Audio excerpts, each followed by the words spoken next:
श्री स्वामी समर्थ. गुरुचरित्र अध्याय 12वा. काशी क्षेत्री संन्यास गुरुशिष्य परंपरा. ओम श्री गणेशाय नमः. श्री सरस्वतेय नमः. श्री गुरुभ्यो नमः. श्री कुलदेवताय नमः. सिद्धयोगी नामधारकाला म्हणाले, नरहरीला त्याच्या अंबामातेने संन्यास न घेण्याविषयी अनेक वार विनविले, पण त्याचा काहीही उपयोग झाला नाही. नरहरी तिला समजावीत म्हणाला, माते, तू मला थांबण्याचा आग्रह करीत आहेस, पण शरीर हे क्षणभंगूर आहे. संपत्ती अशाश्वत आहे. मनुष्याला मृत्यू कधी येईल हे सांगता येणार नाही. म्हणून हा देह आहे तोपर्यंत धर्मसंग्रह करावा. माणसाचे केव्हा काय होईल हे सांगता येणार नाही. मनुष्याचे आयुष्य क्षणाक्षणाला कमी होत असते. वृक्षाच्या पानावरील पाण्याच्या थेंबाप्रमाणे हे आयुष्य आहे. कधी गळून पडेल सांगता येणार नाही. समुद्राकडे धावणारी नदी मागे फिरत नाही, त्याप्रमाणे आयुष्य परत मिळत नाही. म्हणून मनुष्याने प्रत्येक क्षण पुण्यकर्मांनी सार्थकी लावावा. मूर्ख लोकांना हे समजत नाही. ते आयुष्यभर बायका, मुले, घरदार, संपत्ती यातच गुंतून पडतात. ज्याला यम प्रिय आहे त्याने कुशाल संसारात नाही तर आळसात आयुष्य घालवावे. पण ज्याला आत्मज्ञान हवे असेल, मोक्ष मुक्ती मिळवायची असेल, त्याने विलंब न लावता धर्मसाधना करावी. मी तेच करणार आहे, म्हणून तू मला अडवू नकोस. नरहरीने केलेला हा उपदेश ऐकून त्याच्या आईवडिलांना व तेथे असलेल्या लोकांना मोठे आश्चर्य वाटले. आपला मुलगा इतका लहान वयात जीवनाचे केवढे तत्त्वज्ञान सांगतो आहे हे पाहून आईवडिलांना धन्यता वाटली. अंबा नरहरीला म्हणाली, बाला, तू आमचे कुलदैवत आहेस. मला 4 पुत्र होतील असे तू वचन दिले होतेस, पण म्हणालास यावर माझा नाही. त्याला मी काय करू?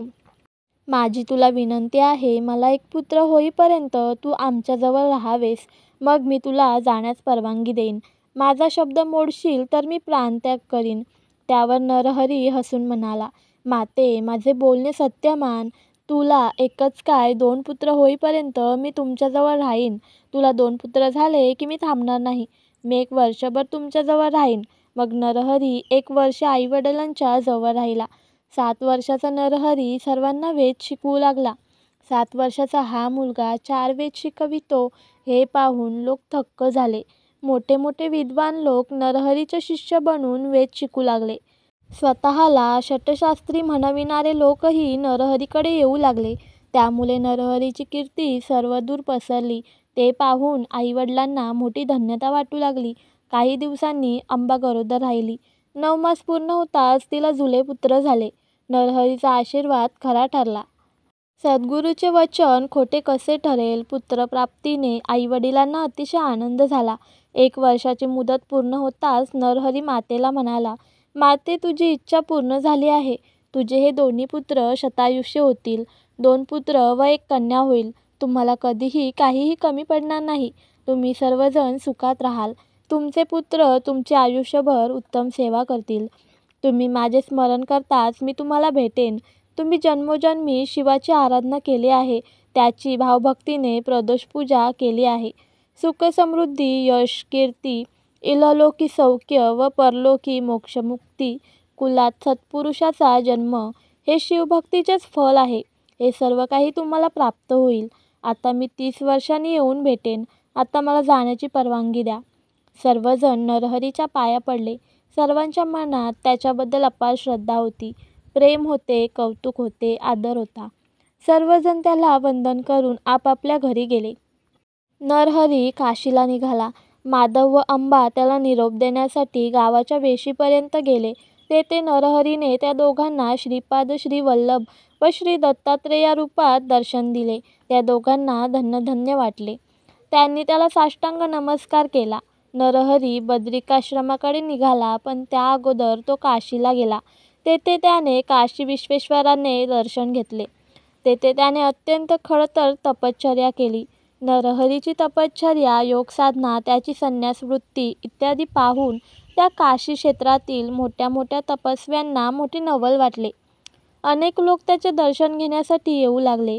तेथे कृष्ण सरस्वती नावाचे एक वयोवृद्ध ज्ञानवृद्ध तपस्वी होते. ते नरहरीची लक्षणे पाहून इतर तपस्व्यांना म्हणाले, हा नरहरी बाल असला तरी हा महातपस्वी आहे. हा परमज्ञानी असून जगद्वंद्य सत्पुरुष आहे. हा गुरुपदाचा अधिकारी आहे. याने संन्यास घेतला तर या कलियुगात लोप पावलेल्या संन्यास धर्माचे पुनरुज्जीवन होईल. हा लोककल्याण करणारा आहे. याच्या दर्शनाने पतित लोक पावन होतील. याने इतरांना संन्यास दीक्षा दिली तर परमार्थ साधनेत आवश्यक असे बुद्धीचे स्थैर्य प्राप्त होईल. यासाठी याने अगोदर स्वतः संन्यास घ्यावयास हवा, असे कृष्ण सरस्वतींनी सांगितले असता सर्व संन्यासी तपस्वी नरहरीला भेटून म्हणाले, या कलियुगात संन्यास घेणे निश्चित मानले जाते. हे अत्यंत अयोग्य आहे.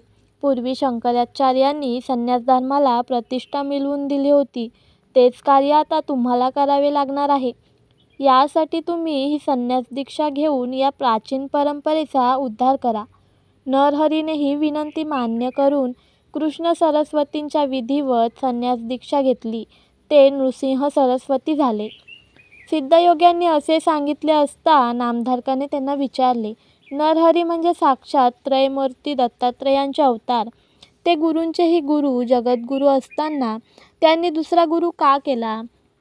त्यावर सिद्धयोगी म्हणाले, पूर्वी भगवान विष्णूचा अवतार असलेल्या श्रीरामांनी वसिष्ठांना गुरु केले.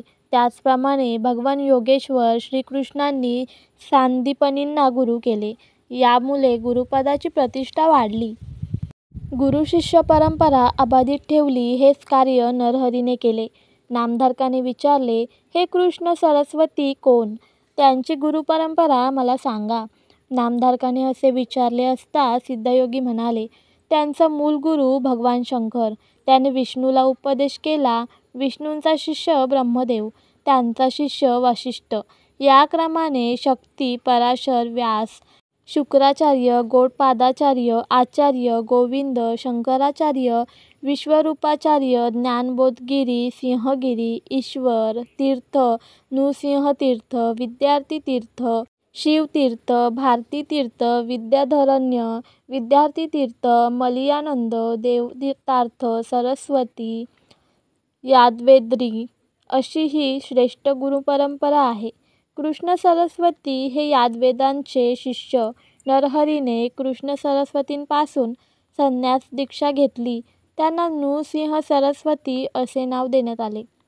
नृसिंह सरस्वतींनी काशी क्षेत्री काही दिवस राहून अनेकांना संन्यास दीक्षा दिली व ज्ञानदानाचे मोठे कार्य केले. मग ते बद्रिकाश्रमाकडे गेले. त्यांना अनेक शिष्य मिळाले. मार्गात त्यांनी अनेक तीर्थक्षेत्रांचे दर्शन घेतले. संगमांचे दर्शन घेऊन ते प्रयागक्षेत्री गेले.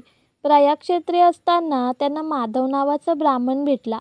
त्याला ब्रह्मज्ञानाचा उपदेश करून संन्यास दीक्षा दिली व त्याला माधव सरस्वती असे नाव दिले. सरस्वती गंगाधर श्री गुरुचरित्र सांगत आहेत.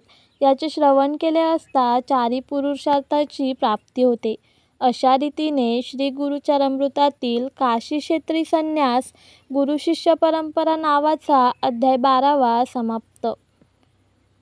व्हिडिओ आवडल्यास एक लाईक नक्की करा. अशाच कथा ऐकण्यासाठी चॅनलला सबस्क्राईब करा.